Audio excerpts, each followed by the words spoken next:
Ceci est mon dernier écrit, avant d'être interné à l'hôpital psychiatrique. Ils m'ont laissé le temps de raconter ce que j'avais vu en mer, mais ils n'ont eu que faire de ma preuve. Je ne suis pas fou, non, non. À toi qui lis ceci, sache que ce que j'ai vu est bien réel.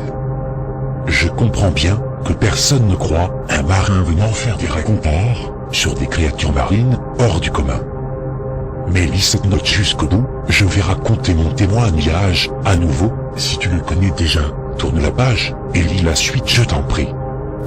Nous étions à bord d'un grand bateau commercial dans les mers de l'océan Pacifique. Nous transportions toute forme de marchandises pour les supermarchés. Il était tôt le matin, et un épais brouillard nous entourait ce matin-là.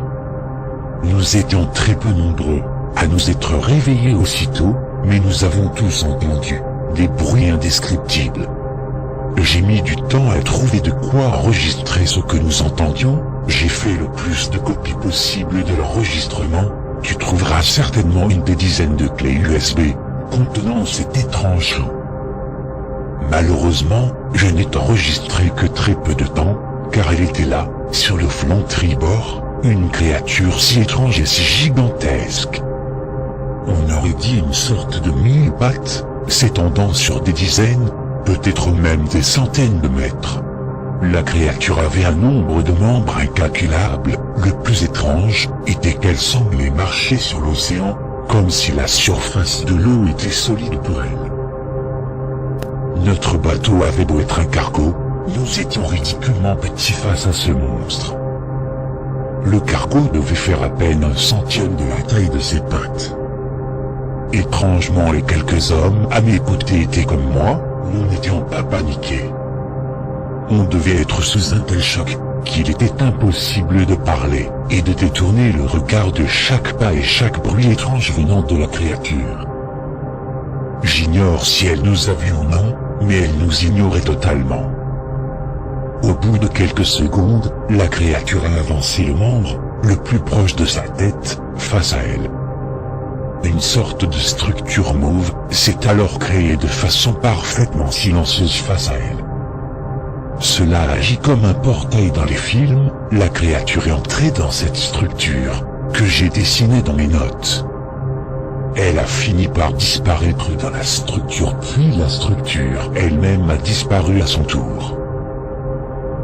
Une fois disparue, nous avions à nouveau pu parler, et détourner le regard. J'ignore si cela vient du choc ou de la créature elle-même.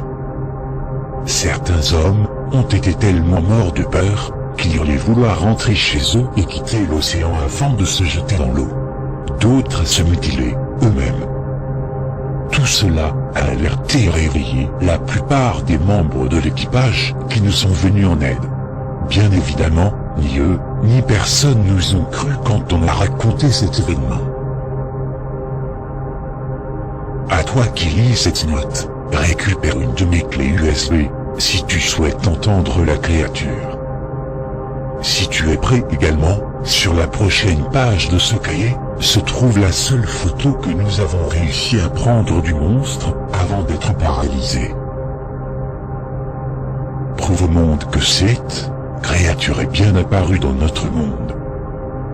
Prouve au monde que je n'étais pas fou. Que mes amis ne se sont pas noyés pour rien. Prouve que cette photo n'est pas truquée.